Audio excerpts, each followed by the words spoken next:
Studyplexity JPSC and BPSC. Hello aspirants, welcome to Studyplexity JPSC and BPSC. 14 JPSC PT की free crash course Studyplexity के JPSC BPSC channel पर continuously चल रही है।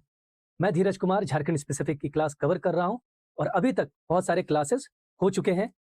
आज के क्लास में हम झारखंड स्पेसिफिक के सेक्शन बी को डिस्कस करेंगे और अगर आपने लास्ट क्लास देखा होगा तो लास्ट क्लास में हमने सेक्शन बी के पॉइंट नंबर 1 यानी सदान ऑफ झारखंड को डिस्कस कर लिया है। आज की क्लास में हम ट्राइबल्स ऑफ झारखंड यानी झारखंड की जनजातियों के बारे में डिस्कस करेंगे। अगर आपने प्रीवियस क्लासेस देखी है तो ऑलरेडी हमने भारत की ट्राइब्स, भारत में ट्राइबल्स का क्या आज डेमोग्राफिक सिचुएशन है, इसके साथ साथ पीवीटीजी से लेकर के झारखंड की मेजर ट्राइब्स जो है उसको हमने डिटेल में डिस्कस किया। इसके साथ साथ जो शासन व्यवस्था है सेक्शन ए के अंदर उसको भी हमने पैरेलली डिस्कस किया है। तो बाकी की बची हुई जनजाति है, यानी झारखंड में कुल मिलाकर के 33 जनजातियां हैं। अब 33 जनजातियों में हमने मेजर ट्राइब्स के बारे में डिस्कस कर लिया है ऑलरेडी, और जो बाकी बची हुई जनजातियां हैं उसको भी डिस्कस करेंगे। लेकिन जो बाकी बची हुई जनजातियां हैं इसको सभी को अलग अलग तरीके से डिस्कस कर पाना इतने कम समय में पॉसिबल नहीं है। इसलिए जो इंपॉर्टेंट हाईलाइट्स हैं सभी ट्राइब्स का, जो 14 जेपीएससी के एग्जाम में पूछने के चांसेस बहुत ज्यादा हैं, मैं उन सभी पॉइंट्स को यहां पे कवर करूंगा। क्लियर है? तो लास्ट क्लास में हमने सदान के बारे में डिस्कस किया है और आज की क्लास में हम डिस्कस करेंगे ट्राइबल्स ऑफ झारखंड को।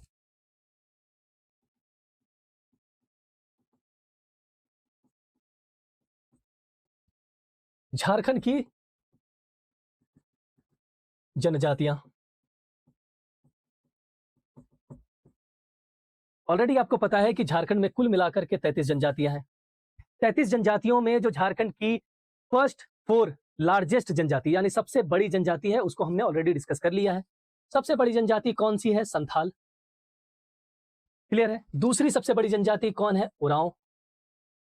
इन सबको हमने डिस्कस कर लिया है। तीसरी सबसे बड़ी जनजाति है मुंडा।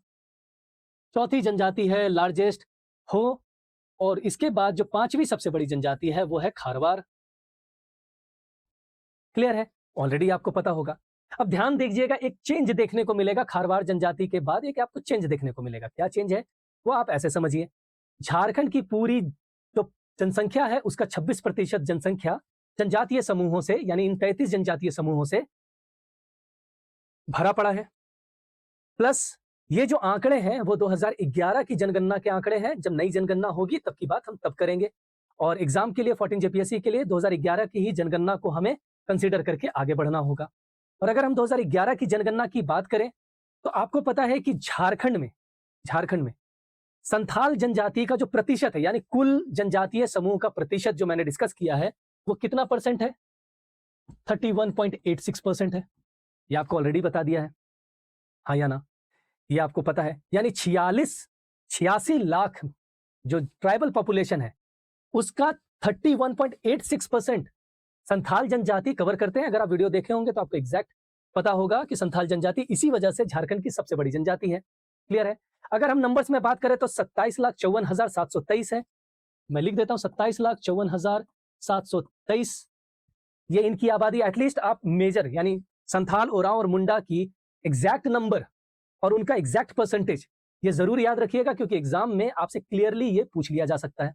उरांव की बात करें परसेंटेज में तो 19.87% के आसपास है। क्लियर है? 19.87% यानी 17,16,618 नंबर्स की अगर हम बात करें तो ये हमारा आंकड़ा है जो ऑलरेडी मैंने आपको लिखवा दिया है। सिमिलरली अगर हम मुंडा की बात करें तो मुंडा कितना परसेंट है? 14.2% है, ऑलरेडी आपको बताया हुआ है। और अगर हम नंबर में बात करें तो 12,29,221 है। 12,29,221 है, ये भी हमने डिस्कस किया। और अगर हम हो जनजाति की बात करें तो हो जनजाति का जो नंबर है 10.73% है, यानी कुल मिलाकर के बात करें तो 9 लाख। और ये नंबर याद है, मैं क्यों बता रहा हूं आपको दोबारा, आपको एक बार तो रिवाइज हो जाए और इसके साथ साथ आपको कुछ बातें यहां से पता चले, और वो बातें क्या है मैं आपको एग्जैक्टली बता रहा हूं। 9,28,289 लिखवाया आपको, 289 ये हमारा हो जनजाति की जनसंख्या है। क्लियर है? अब खारवार जनजाति यानी ये जो 4 जनजाति हैं इसका परसेंटेज आप देख रहे हैं 31.86%, और इसके बाद एक मेजर एक शार्प डिक्लाइन देखने को मिलता है 31 से सीधा 19.87%। इसका मतलब यह है कि एक बहुत बड़ी आबादी जो है वो संथाल जनजाति की आबादी है। फिर आप देखिएगा कि 19 के बाद 14 है, 14 के बाद 10 है, मतलब ज्यादा डिफरेंस नहीं है परसेंटेज के टर्म्स में अगर हम बात करें, या फिर आप नंबर्स के टर्म्स में भी बात करें, लेकिन इन दोनों में आप देख रहे हैं 10 लाख का फर्क है। क्लियर है? लेकिन जैसे हम हो जनजाति के बाद खारवार जनजाति पे जैसे फॉल करेंगे, तो खारवार जनजाति की जो परसेंटेज है दैट इज 2.87% ओनली। आप देखिए 10% से सिर्फ 2%, यानी पांचवी जो सबसे लार्जेस्ट जनजाति है प्रतिशत की दृष्टिकोण से सिर्फ 2% के आसपास है। अगर आप अप्रॉक्स कंसीडर करेंगे तो 3% के आसपास है। क्लियर है जी? और अगर हम नंबर में बात करें तो 2,94,478। क्लियर है? 2,48,000, उल्टा लिख दिया, 2,48,978। क्लियर है? तो अब ये जो नंबर है आपको दिख रहा है कि 9 लाख से सीधा 2 लाख पे आ गया है, और परसेंटेज के टर्म में 10% से सीधा गिर करके 2.87% हो गया। ठीक है? और ये पांचवी सबसे बड़ी जनजाति है। छठे पे हम बात करेंगे तो छठी सबसे बड़ी जनजाति जो है वह है भूमिज, और इसका भी परसेंटेज 2.5% के आसपास है। क्लियर है जी? ठीक है, यहां तक। और इसके बाद अगर हम बात करेंगे भूमिज के बाद बात करें, सॉरी भूमिज नहीं है, भूमिज से पहले लोहरा है, भूमिज से पहले लोहरा है, लोहरा के बाद भूमिज है, और भूमिज के बाद अगर हम बात करेंगे तो खड़िया है। और हमने लास्ट जो क्लासेस हुई है उसमें संथाल, ओरांव, मुंडा, हो, और हो के बाद हमने खड़िया जनजाति, इन 5 जनजातियों को थॉरली डिस्कस कर लिया है। ठीक है, तो कहने का अर्थ यह है कि हमने 4 लार्जेस्ट जनजाति और 8वीं जो सबसे बड़ी जनजाति है उसको हमने डिस्कस कर लिया। भूमिज, लोहरा और खारवार इसके बीच की जनजातियां हैं, उसको हमें डिस्कस करना बाकी है। पहले तो आप ये समझ लीजिए। तो इसका अर्थ यह है कि चौथी सबसे बड़ी जनजाति के बाद से जो बाकी जनजातियों का जो परसेंटेज है वो 2% है। 2% के बाद धीरे धीरे धीरे धीरे करके हम जाएंगे, तो जो सबसे छोटी जनजाति है उसकी परसेंटेज है 0.0025%। क्लियर है? तो आप समझ रहे हैं कि जो बाकी की जनजातियां, यानी 4 जनजातियों को छोड़ दें तो बाकी की जनजातियों को अगर हम बात करें तो इनका जो नंबर है बहुत, यानी बाकी की जो 33 जनजातियों में से जो बाकी की जनजातियां उनका नंबर बहुत कम है। यानी 29 जनजातियों का जो नंबर है वो बहुत कम है, और कुछ जनजातियां तो ऐसे हैं जिनका नंबर हंड्रेड्स में है, सिर्फ 100 में है। क्लियर है? ठीक है, हम सब पे बात करेंगे एक एक करके। यहां तक आई होप कि आप लोग सबको एक चीज क्लियर हो रही होगी कि हम एग्जैक्टली यहाँ पे क्या पढ़ रहे हैं। क्लियर है? अब इससे जो प्रश्न पूछे जाएंगे, ये तो सारे प्रश्न पूछे जाएंगे ही, एक प्रश्न यहां से ये निकल करके आएगा। आप देख रहे हैं कि 3 ऐसी जनजाति है जिसकी जनसंख्या 10 लाख से ऊपर है, यानी 10 लाख से ऊपर होने का मतलब है कि ये तीनों ट्राइब क्या है? मेगा ट्राइब है। मेगा ट्राइब्स, हिंदी में मेगा जनजातियां, यानी विशाल जनजातियां। अब एग्जाम में अगर क्वेश्चन आएगा, 4 ऑप्शन दे दिया जाएगा, 4 जनजातियों का नाम, और आपसे पूछा जाएगा कि इनमें से कौन सी जनजाति मेगा जनजाति नहीं है, तो आपको बताना है। मान लेते हैं ये 4 लिख दिया गया है, और मेगा जनजाति कौन नहीं है, तो आपका आंसर हो जाएगा कि हो जनजाति मेगा नहीं है, क्योंकि इसकी आबादी जो है वो 10 लाख से कम है। तो 10 लाख से जो ऊपर हो जाते हैं नंबर के टर्म्स में, उसको मेगा बोलते हैं। तो हो जनजाति किस प्रकार की जनजाति है? मेजर जनजाति है, मेजर। ठीक है, और इसके बाद जो जनजाति आती है वो है मीडियम, और उसके बाद जो आ जाती है चौथी वो है स्मॉल। ठीक है, मीडियम की बात कीजिएगा तो हो, खारवार, भूमिज, लोहरा, खड़िया एक्सेट्रा। ठीक है, ये सारी जनजातियां जो हैं, ये सब कौन सी जनजाति है? मेजर जनजातियां। खैर एग्जाम में उतना दूर नहीं जाएगा बस, लेकिन मेगा से आपसे क्वेश्चन पूछ लेगा। क्लियर है? तो यहां तक तो आपको एक बात समझ में आ गया होगा कि मेगा ट्राइब्स कौन कौन से हैं और क्यों है मेगा ट्राइब्स। क्लियर है जी? कोई दिक्कत? अब आते हैं इसी में, अब हम बात करेंगे कि सबसे छोटी जनजाति, झारखंड की सबसे छोटी जनजाति कौन सी है, यानी 30th नंबर पर। और ये 33rd नंबर जो है वो पॉपुलेशन के आधार पर है। अगर ऐसे 33वां जनजाति पूछा जाए तो 33वां जनजाति पुरान है, हमारे उस पर भी आ रहा है, पुरान है।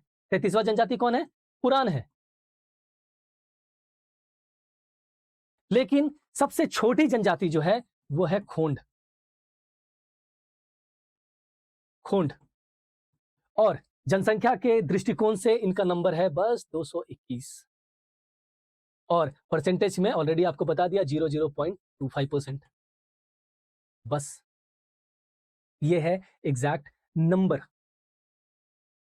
क्लियर है? कोई दिक्कत? आपको पता होगा यहाँ पे ये डेटा है, आप लिख लीजिए। इसके बाद हम आगे बढ़ते हैं जो एग्जाम के पॉइंट ऑफ व्यू से पूछे जाएंगे। अब आते हैं, अगर हम पूरे झारखंड की बात करें तो क्वेश्चन ये भी आता है कि सबसे अधिक जनसंख्या के दृष्टिकोण से, जनसंख्या के आधार पर सबसे अधिक जनसंख्या यानी जनजातियों की जनसंख्या किस जिले में निवास करती है? वो कौन सा जिला है जहां पे जनसंख्या की दृष्टिकोण से सबसे ज्यादा जनजाति निवास करते हैं? तो आपका आंसर क्या हो जाएगा? रांची। और वो क्यों है वो आपको तुरंत पता चलेगा। रांची में कुल मिलाकर के अगर हम बात करें तो सभी जनजातियों का जितना भी टोटल जनजातियां हैं, जो नंबर है टोटल पॉपुलेशन यानी 46 लाख, उसका 12% जो है वो रांची में ही निवास करती है। रांची में, क्लियर है? 10,42,016 10,42,016 इतना जो है, इतना ये नंबर 10 लाख यहीं पे निवास करती है। ठीक है। और अगर सेकंड की बात करें तो रांची के बाद वो कौन सा जिला है जहां पे सबसे ज्यादा और ज्यादा गैप नहीं है? 11.7% कहां है? पश्चिमी सिंहभूम में।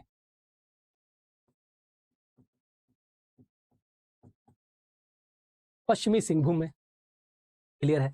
अब अगर हमने लार्जर पढ़ा तो देखिए जनसंख्या के दृष्टिकोण से, ठीक है, तब जनसंख्या के दृष्टिकोण से सर्वाधिक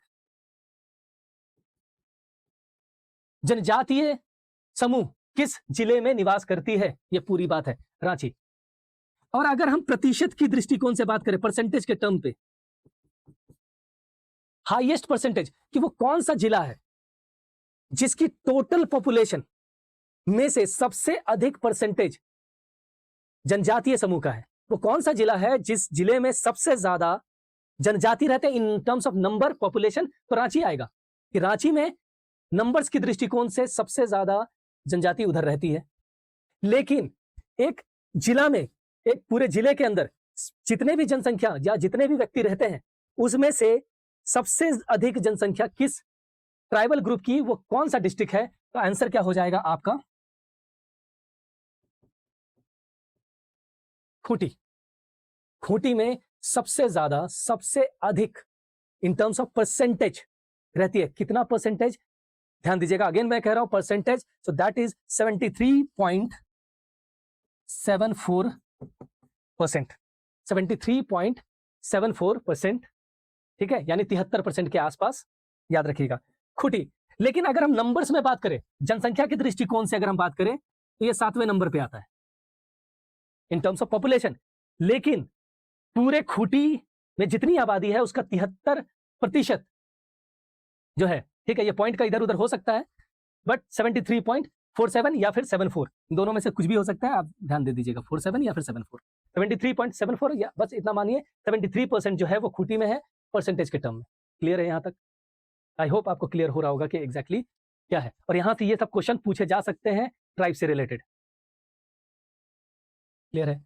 तो अब सवाल ये भी है कि वो कौन सा जिला है जिसमें जनसंख्या के दृष्टिकोण से सबसे कम आबादी, जनसंख्या के दृष्टिकोण से वो कौन सा जिला है जहां पे सबसे कम जनजातीय लोग रहते हैं इन टर्म्स ऑफ नंबर? तो आंसर हो जाएगा आपका कोडरमा।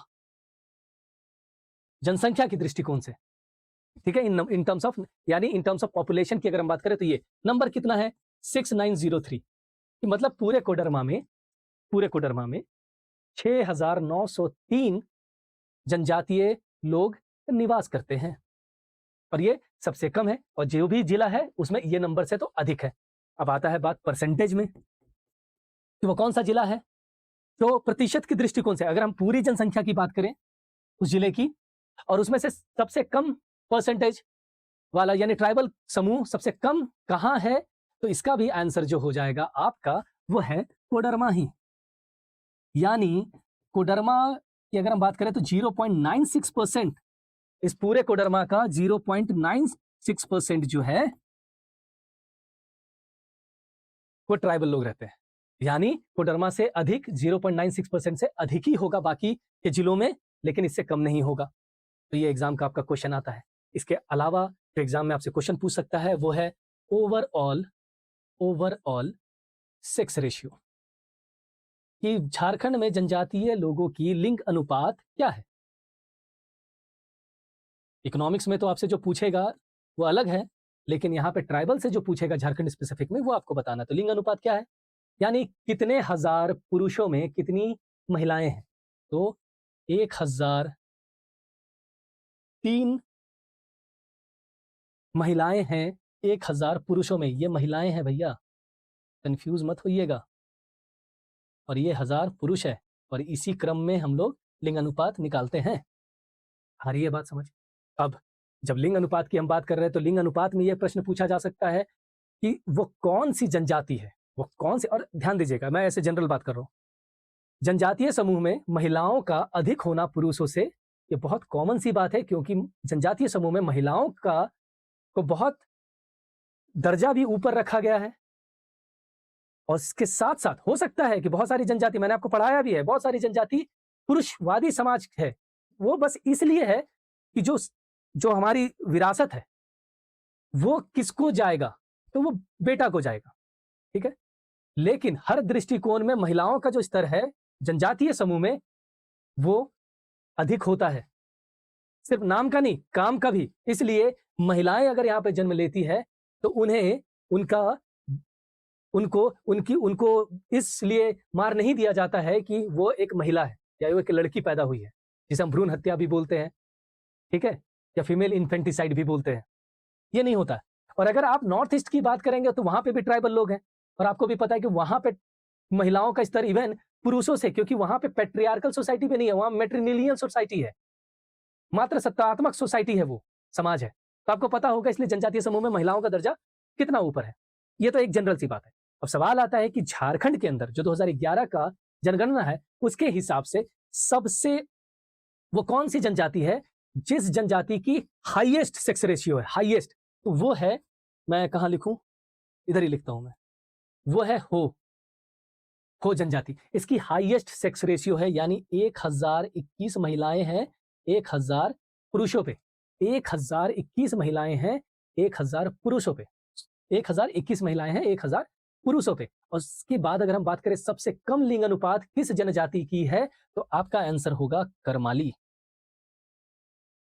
932 हजार लोगों में।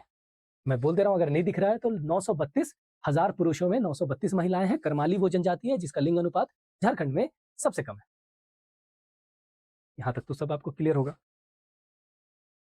ठीक है। कोई दिक्कत, अगर कोई दिक्कत है तो बताइए, ठीक है, कमेंट करके आप पूछ लीजिएगा अगर कुछ भी यहाँ पे आपको कंफ्यूजन लग रहा है। तो ये कुछ इंपॉर्टेंट फैक्ट्स हैं जिससे क्वेश्चन आपके पूछे जा सकते हैं एग्जामिनेशन में। अब ठीक है, अब हम इस पे बात करते हैं, हम लोग यहाँ तक पढ़ चुके हैं, आगे बढ़ते हैं। ऑलरेडी बहुत सारी बातें हमने बता ही दिया है। अब बात करते हैं हम लोग, झारखंड में टोटल 33 जनजाति है, 33 जनजाति में से 5 को हमने डिटेल में पढ़ लिया है, बाकी जनजातियों के बारे में हम पढ़ रहे हैं। अब इससे जो रिलेटेड एक और फैक्ट है वो भी आप पढ़िए, जो एग्जाम में पूछा जाएगा। 33वें जनजाति की बात है। देखिए 2022 के मार्च महीने में भारत सरकार ने आधिकारिक अधिसूचना जारी कर यह बताया है कि भारत के संविधान का संशोधन किया गया है, ठीक है। और संशोधन करके झारखंड और बाकी के भी राज्यों में बहुत सारे जनजातियों को, बहुत सारे समुदायों को, जनजातियों को दर्जा मिला है। बहुत सारे जनजाति समूह से बाहर भी हुए हैं, पर हमें उसे इस पर्टिकुलर क्लास में कवर नहीं करना है, हम बस झारखंड की बात करेंगे। तो मार्च में संविधान का संशोधन हुआ, और संविधान में आपको बात पता होनी चाहिए कि 2 सूचियां बनाई गई है। मतलब अनुसूची तो आपको भी पता है कि 12 है, लेकिन जब शेड्यूल 5 की हम बात कर रहे हैं, यानी सूची 5 की बात कर रहे हैं, तो सूची 5 में आपको पता है कि अनुसूचित जनजाति और अनुसूचित जाति यानी एससी और एसटी, ये दोनों की लिस्ट होती है। और 2022 की ही अगर हम बात करें, मतलब जो लेटेस्ट डेटा है उसके अनुसार 705, पूरे भारत देश में 705 जनजातीय समूह को अनुसूचित जनजाति का दर्जा मिला हुआ है। और भी जनजातियां हैं लेकिन उनको अनुसूचित जनजाति का दर्जा नहीं मिला है। समय समय पर ये अमेंडमेंट्स होते हैं, संशोधन होते हैं, और उसके बाद जनजातियों का नंबर डाल दिया जाता है। तो ये भी एग्जाम में क्वेश्चन पूछा जा सकता है, ठीक है। हम बात कर रहे हैं झारखंड की। तो देखिए, झारखंड में 32 ट्राइब थे 2022 से पहले, 32 जनजातियां थी।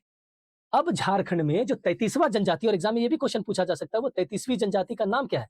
तो पुरान जनजाति को, ठीक है, पुरान जनजाति को 33वां झारखंड की 33वें जनजाति का दर्जा प्रदान किया गया। समझिएगा बात। और सिर्फ पुरान को नहीं, फर्क है, आप इसको क्लियरिफाई कीजिएगा, इसलिए रट्टा मत मारिए, समझ के पढ़िए। पुरान जनजाति को 33वां जनजाति बनाया गया, यानी जनजाति समूह में से एक जनजाति समूह और ऐड ऑन हो गया, यानी 32 जनजाति समूह थी, उसमें से एक जनजाति और नई ऐड हुई, यानी new, that was completely new add हो गया, वो था क्या? पुरान। क्लियर है यहां तक? अब कुछ और अनुसूचित जनजातियों के लिस्ट में ऐड ऑन हुआ है। आ रही है बात समझ आपको? ठीक है, क्या क्या ऐड ऑन हुआ है? तो उसके लिए पहले समझिए कि अनुसूचित जाति में, यानी एससी लिस्ट में, ठीक है, एससी लिस्ट में एक समुदाय थी पहले, भोक्ता। एक समुदाय थी भोक्ता, ठीक है, और जो सीरियल नंबर है एससी लिस्ट का, सीरियल नंबर 3 में ये लिस्टेड था। सीरियल नंबर 3 से इस जनजाति का नाम, सॉरी, इस जाति का नाम, भोक्ता जाति का नाम हटा दिया गया।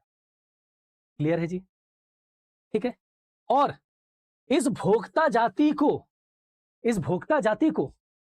सीरियल नंबर 16 किसका? इसका, यानी शेड्यूल ट्राइब लिस्ट का, अनुसूचित जनजाति के लिस्ट का सीरियल नंबर 16 में, सॉरी, ये सीरियल नंबर 16 नहीं, सीरियल नंबर 24, सीरियल नंबर, अच्छा ये ठीक है, करेक्ट है। सीरियल नंबर 16 में भोक्ता जनजाति को मुंडा जनजाति, भोक्ता जनजाति को मुंडा जनजाति, ठीक है, नो, सॉरी, ठीक है, एकदम ध्यान से सुनिएगा। सीरियल नंबर 16 में खारवार जनजाति, यानी खरवार जनजाति का हिस्सा, सिनोनिम, इंग्लिश में सिनोनिम, हिंदी में हिस्सा। एसटी लिस्ट की सीरियल नंबर 16 में खारवार जनजाति का पार्ट बना दिया किसको? भोक्ता को। आ रही है बात समझ? ध्यान दीजिएगा, ठीक है, एकदम करेक्ट, इसको लिखिएगा। शेड्यूल ट्राइब की लिस्ट में सीरियल नंबर 16 में खारवार, और ये नंबर याद रखने की जरूरत नहीं है, ठीक है। तो ये जो लिस्ट थी उसमें ऑलरेडी खारवार जनजाति, अभी आपको जस्ट पढ़ाया कि झारखंड की 5वीं सबसे बड़ी जनजाति कौन है? खारवार। तो खारवार जनजाति जो ऑलरेडी एक जनजाति है, उसके अंदर भोक्ता को डाल दिया गया। और ध्यान दीजिए, भोक्ता बहुत किताबों में बहुत कुछ लिखा हुआ रहता है, आप ध्यान से उसको पढ़िएगा, आपको समझ नहीं आएगा, मुझे पता है आप कंफ्यूज होइएगा, एग्जाम में पूछेगा और आप गलती करके आइएगा, ये मैं लिख करके देता हूं आपको। क्या गलती कीजिएगा? देखिए, भोक्ता जो है वो पहले अनुसूचित जाति का हिस्सा थी। तो एग्जाम में यह भी क्वेश्चन पूछ सकता है कि किस जनजाति को अनुसूचित जाति की श्रेणी से बाहर निकाल करके जनजाति की श्रेणी में, झारखंड की जनजाति की श्रेणी में डाल दिया गया? तो आपका आंसर होगा भोक्ता। समझ रहे हैं? जनजाति की श्रेणी में। और कोई नया भोक्ता को कोई नया जनजाति नहीं बनाया गया है, नया बस एक ही लिस्ट बनी है, वो है पुरान। खारवार जो जनजाति है उसी का सिनोनिम इंग्लिश में और हिंदी में उसी का हिस्सा बना दिया, उसी का पार्ट बना दिया। यानी अब से भोक्ता जो है वो खारवार जनजाति का हिस्सा है। यानी खारवार जनजाति के साथ ही, यानी खारवार जनजाति की जब भी हम बात करेंगे पूरे समूह की, खारवार जनजातीय समूह, उसके अंदर भोक्ता भी आएगा। क्लियर है ये बात? ठीक है, आप एग्जाम में बस इतना लिख करके या टिक करके निकल करके चल जाओगे, लेकिन ध्यान दीजिएगा, सिर्फ भोक्ता को खारवार का हिस्सा नहीं बनाया गया। और ये जो पार्ट है ये आप छोड़ दीजिएगा पढ़ना, क्योंकि यहां से हो सकता है अगर जेपीएससी क्वेश्चन सेट करे वो ट्रिकी, तो आराम से सेट कर सकता है।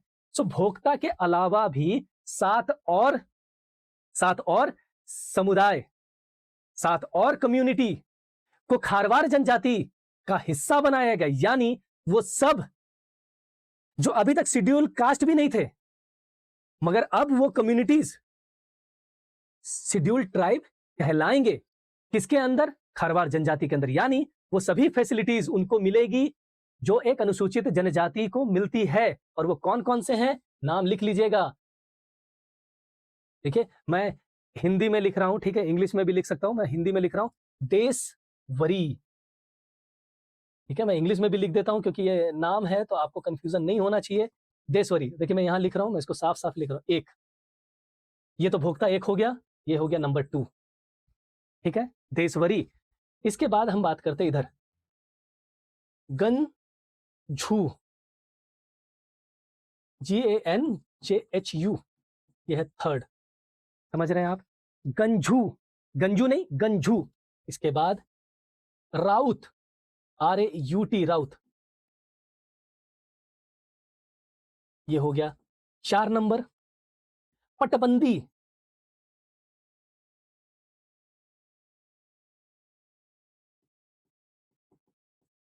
पांच नंबर। ध्यान से देखिएगा, दौतल, दौतल बंदी, दौलत बंदी नहीं, दौतल बंदी,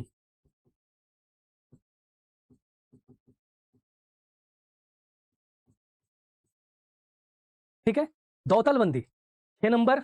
7वें पे आते हैं, माझिया, माझिया इंग्लिश में मंझिया नहीं, माझिया, 7वां नंबर माझिया। और 8वां यहां लिख दे रहा हूं मैं, खैरी, KHARI, सॉरी KHARI, खैरी, ये है 8वां नंबर, लिख लीजिए। Very important for your exam, ये सभी डिटेल्स बहुत इंपॉर्टेंट है, यहां तक आप बात समझिए।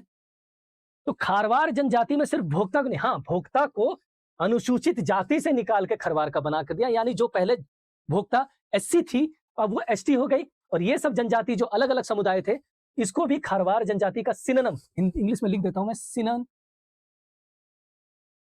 सिनोनिम्स बनाया जाए, ठीक है, यानी सेम, ठीक है, सिमिलर।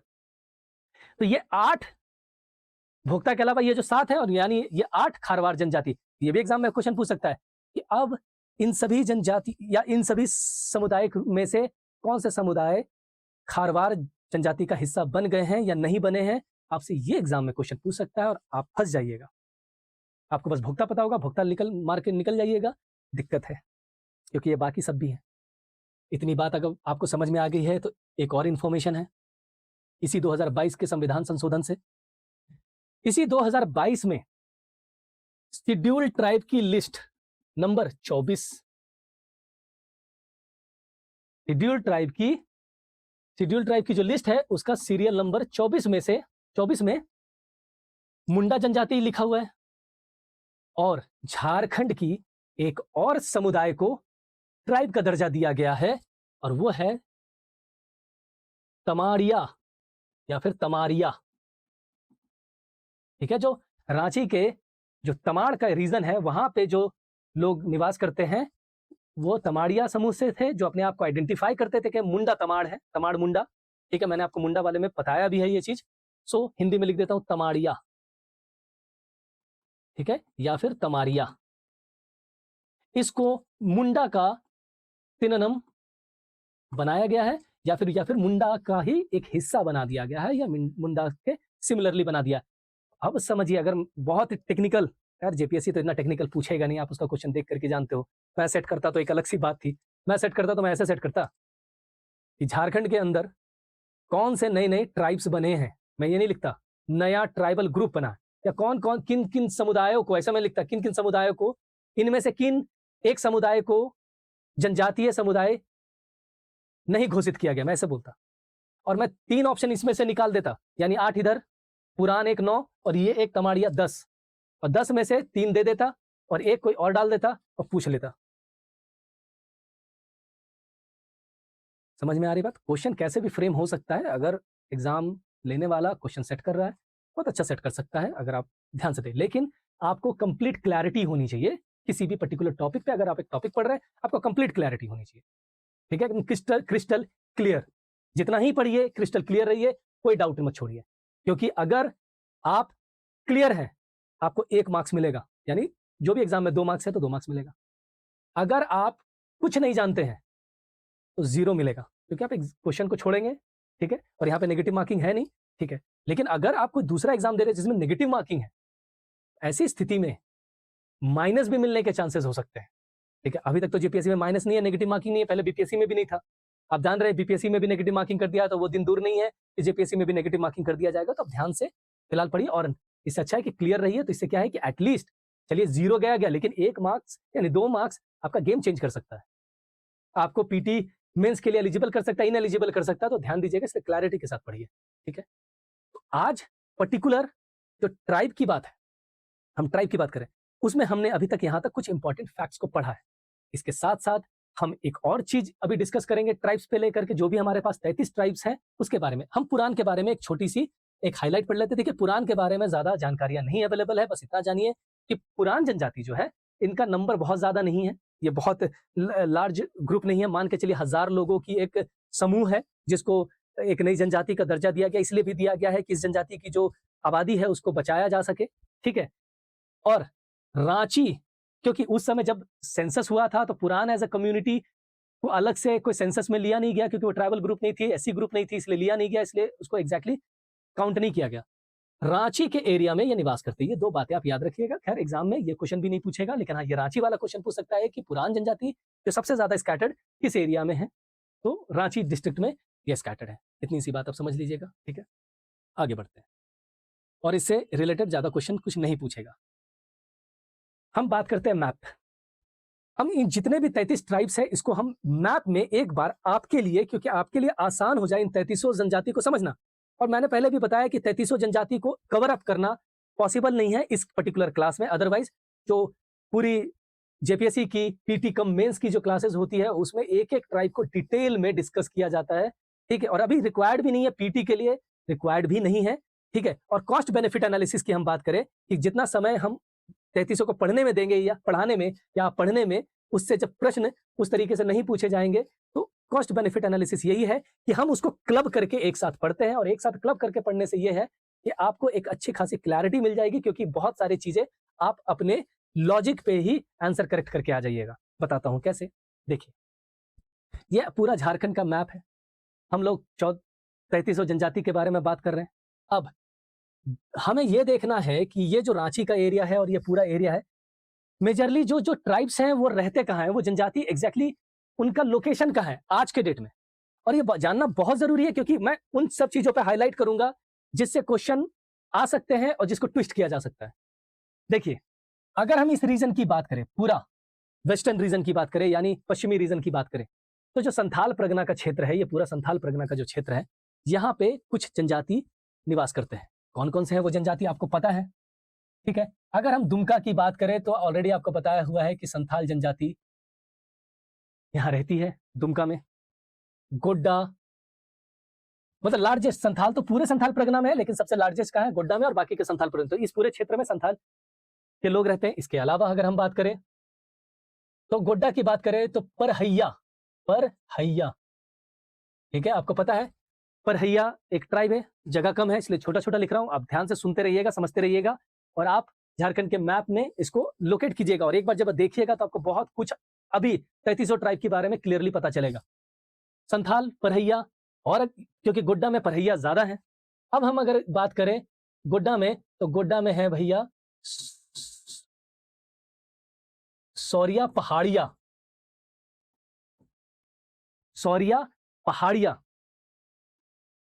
ठीक है।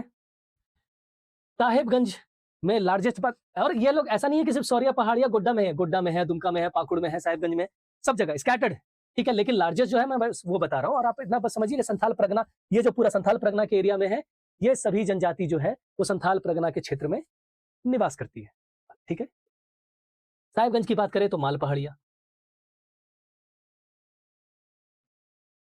ठीक है, मोटा मोटी जो ट्राइब है। अब देखिए, ये इसलिए बता रहा हूं कि कल के डेट में आपसे परहैया के बारे में पूछे, आपसे सौरिया पहाड़िया या माल पहाड़िया के बारे में पूछे, और एक जनजाति है जिसकी आबादी गोड्डा में सबसे ज्यादा है, तो और यही 5 जनजाति है जो संथाल परगना के क्षेत्र में निवास करती है मेजरली, यानी परसेंटेज वाइज से मेजरली, ठीक है। ये 5 जनजाति है। माहली, क्या लिखा है, माहली भी एक जनजाति है, 33 में से एक जनजाति है माहली। तो ये 5 जो जनजाति है वो यहां निवास करती है। आप परहैया को छोड़ दीजिए, ठीक है, आप परहैया को छोड़ दीजिए, माहली, सौरिया, पहाड़िया, संथाल और माल पहाड़िया, ठीक है, ध्यान दीजिएगा। कभी एग्जाम में क्वेश्चन पूछ दे किस जिले में सबसे ज्यादा माल पहाड़िया, तो इसलिए मैंने ये भी बता दिया है आपको। मैं पूरा संथाल परगना लिख सकता था ऐसे ऐसे करके, लेकिन मैंने सिर्फ उस डिस्ट्रिक्ट को हाईलाइट किया है जहां पे वो सबसे ज्यादा है। गोड्डा, आपको याद करना भी आसान है। गोड्डा में कुल मिलाकर के 3 ऐसे जनजाति हैं जिसकी सबसे अधिक कॉन्सेंट्रेशन इस पर्टिकुलर डिस्ट्रिक्ट में है। कौन कौन सी? परहैया, सौरिया पहाड़िया और महाली, ठीक है। साहेबगंज में एक ही जनजाति है जिसकी सबसे ज्यादा पॉपुलेशन साहेबगंज में है, वो है माल पहाड़िया। इसके अलावा गोड्डा, पाकुड़ इधर भी है, ठीक है, लेकिन सबसे ज्यादा वहां है। संथाल का आपको पता है, संथाल जो है दुमका में है, नेक्स्ट गोड्डा में है, ये भी आपको पता है। तो गोड्डा में आप समझ रहे हैं कि गोड्डा में बहुत जनजातीय समूह है। अब देखिए, परहैया को अगर आप छोड़ देते हैं, बाकी चारों को समझते हैं, तो शासन व्यवस्था से लेकर के खाने पीने तक, शासन व्यवस्था में अगर पूछ लें इन चारों ट्राइब्स में से कि इनके जो ग्राम है, ग्राम पंचायत, उसके मुखिया को क्या कहा जाता है, आपका आंसर क्या होगा? मांझी। सिंपल, ठीक है, क्लियर है। और आपसे ये पूछ लिया जाए कि पुरोहित को क्या कहते हैं, तो आप बोलिएगा नाई, ठीक है, यानी नायक, आपको पता है, तो आप यही बोलिएगा, ठीक है। नाइकी जी, जिसको हम लोग बोलते हैं Nike, NAIK, Nike, NAIKI, Nike, ठीक है, तो याद रखिएगा। तो कुछ जो पॉइंट्स है, शासन व्यवस्था हो गया, पहनावा हो गया, खान पीन हो गया, ठीक है, जो इनका पेय पदार्थ हो गया, ठीक है, शासन व्यवस्था हो गया, घर का स्ट्रक्चर हो गया, जो इनके भगवान हो गए, ठीक है, जो इनकी सुप्रीम सर्वोच्च भगवान है, सब सेम। क्यों? क्योंकि देखिए, ट्राइब अलग है, और परहैया को क्यों छोड़ दिया वो भी बताऊंगा। क्योंकि ये सब ट्राइब एक दूसरे के कहीं ना कहीं ऑफसूट है। जैसे फॉर एग्जांपल माहली की यही बात करें तो बोला जाता है माहली जो है वो संथाल की ऑफसूट है, यानी संथाल से ही अलग होकर के बनी है, ठीक है।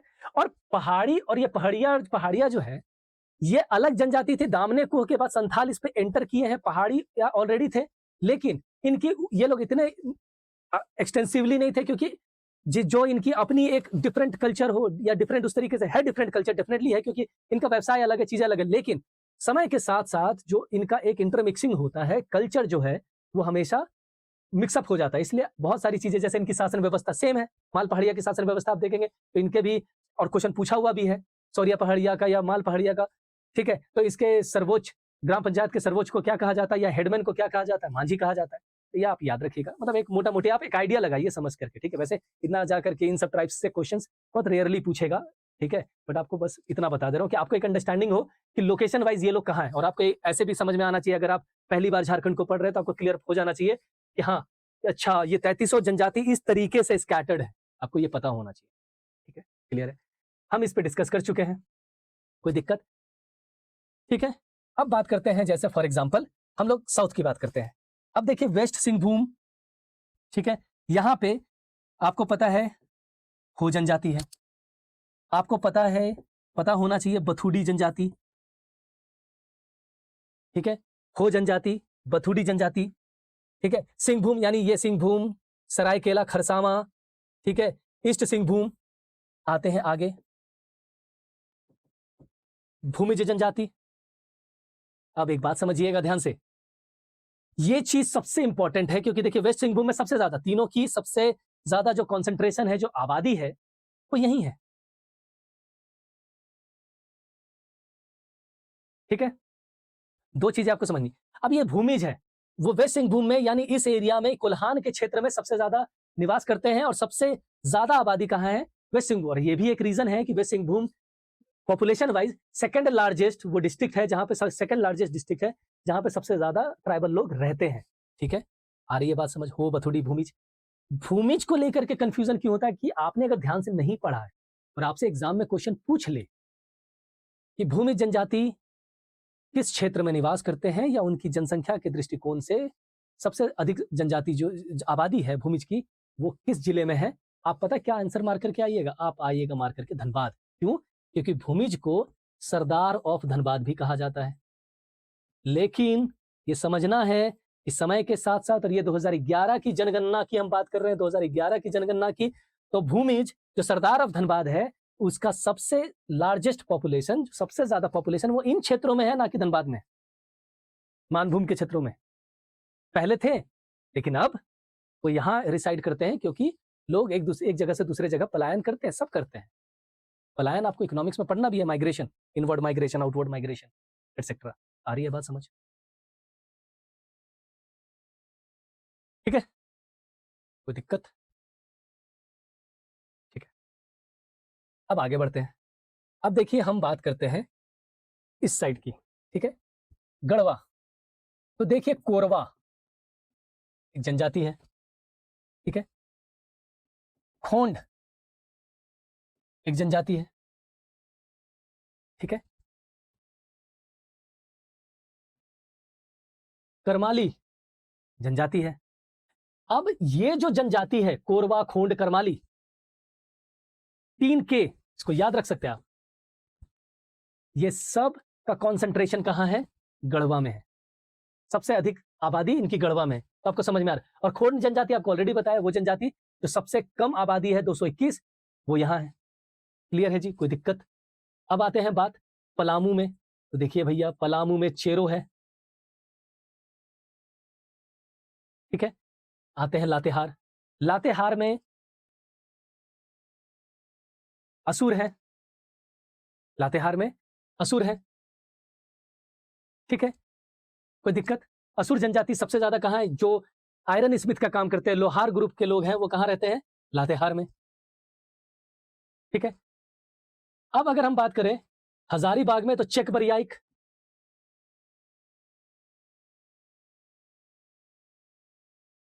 कहां है? हजारीबाग में,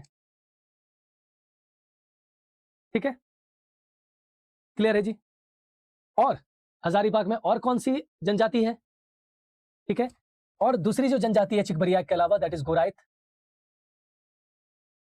अब एक बात समझिएगा, बात करते हैं हम रांची की, जहां पे सबसे ज्यादा आबादी है ट्राइबल्स की।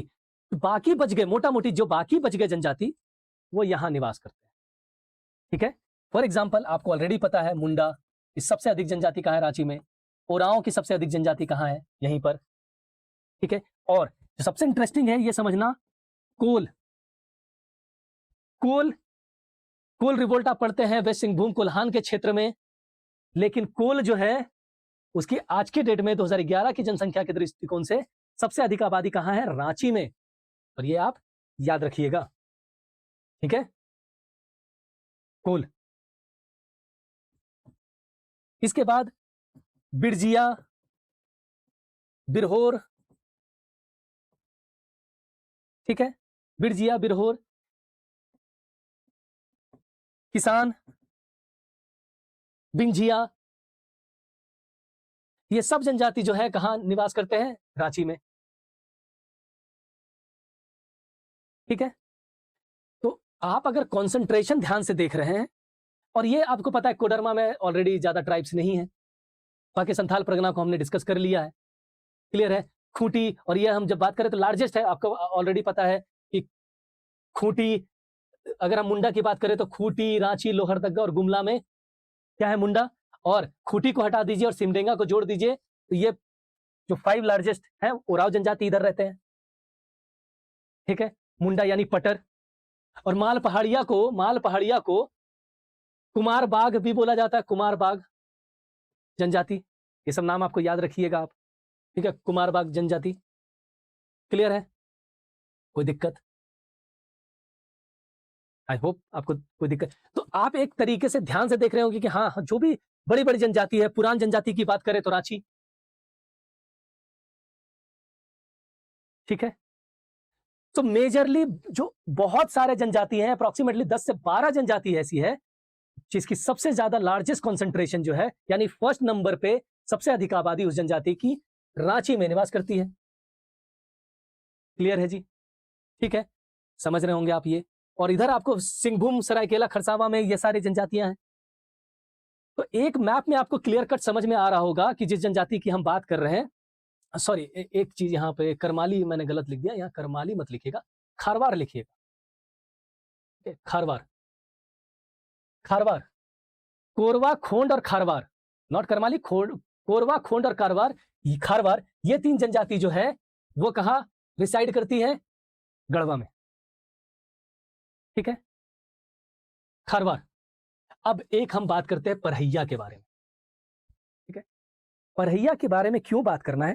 देखिए, परहैया जो जनजाति है वो बिहार की जनजाति है, और ये पलामू में एक टाइम पर जब सबसे पहली बार ईटी डाल्टन ने इस जनजाति का मेंशन किया था, और ये हिंदू जनजाति है, सारी चीजें वो हिंदू को फॉलो करती है, शादी विवाह रिचुअल्स एवरीथिंग हिंदू धर्म का फॉलो करती है।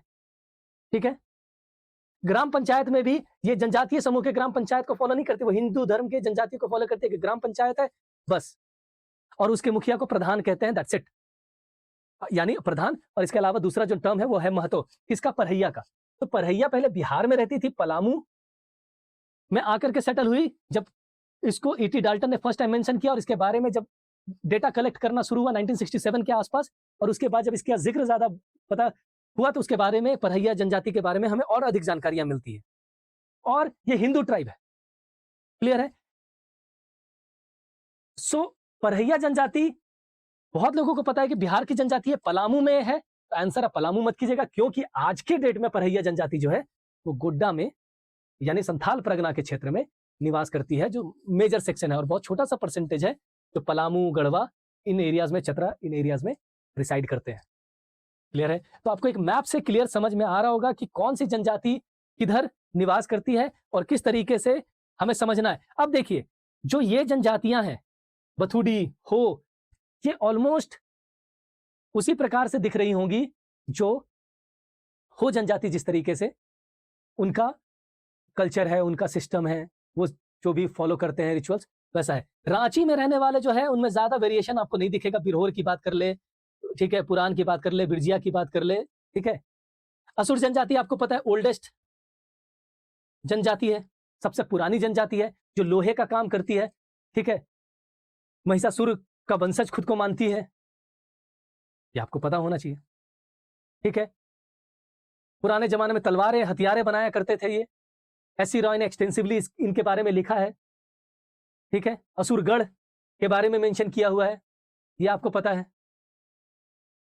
क्लियर है जी? तो ये सारी जनजातियां हैं। आई होप आपको एक जनजातियों का ओवरव्यू मिल गया होगा। अब जब हम रिवोल्ट्स की बात करेंगे, ठीक है, हम पीछे मूव करते हैं, यहां तक तो हमने पढ़ लिया। अब जब हम फ्रीडम फाइटर्स की बात करेंगे ऑफ झारखंड, यानी इसमें हम ट्राइबल रिवोल्ट्स जो हुए हैं, जैसे तिलका मांझी का revolt, Birsa Munda revolt, clear है जी, खारवार रिवोल्ट, इन सब में हम जो भी जनजाति, भूमिज रिवोल्ट, तो हम उस भूमिज रिवोल्ट के टाइम पे हम भूमिज जनजाति के बारे में पढ़ लेंगे, जो भी उसके इंपॉर्टेंट पॉइंट्स होंगे, ठीक है। क्लियर है जी? कोल जनजाति के बारे में हम उस टाइम पे पढ़ लेंगे जब हम कोल रिवोल्ट पढ़ेंगे। क्लियर है? तो अब हम फ्रीडम फाइटर्स, विभूति, ये जो दो सेगमेंट है इसको एक साथ कवर करेंगे और झारखंड मूवमेंट को एक साथ कवर करके आगे बढ़ जाएंगे। आई होप यहां तक क्लियर है। तो जो ये ट्राइबल वाला पार्ट है इसको मेजरली हमने कवर अप कर दिया है, जो एग्जाम के पॉइंट ऑफ व्यू से पूछे जा सकते हैं या पूछे जाएंगे, ठीक है। और आपको ऑलरेडी मैं आपसे बताया है कि जो भी आसपास की जनजातियां हैं वो ऑलमोस्ट सबका, इसलिए एक्सटेंसिवली सिलेबस में भी मेंशन नहीं और क्वेश्चन पे भी आप ध्यान से देखेंगे तो उतना एक्सटेंसिवली नहीं दिया रहेगा, क्योंकि उसी के इर्द गिर्द जो है उनकी सभी कल्चर, पहनावा, उनका ग्राम, उनका पुरोहित, उनकी फेस्टिवल, उनके भगवान सब सेम टाइप होंगे। जो अलग होंगे वो मैं आपको कंटिन्यूअसली क्लास, जैसे भूमिज रिवोल्ट होगी वहां पे बताएंगे, खोंड के बारे में मैं बताऊंगा आपको, खारवार के बारे में एक्सटेंसिवली आपको बताता चला जाऊंगा साथ बाय साथ, जो अभी हमें जेपीएससी पीटी के लिए जो सबसे ज्यादा जरूरी है। आई होप यहां तक आपको सब कुछ क्लियर होगा, ठीक है। आज की क्लास को, बेसिकली इस क्लास को हम यहीं पे एंड करते हैं। नेक्स्ट क्लास में ये दोनों हम डिस्कस करेंगे, ठीक है। तब तक के लिए थैंक यू।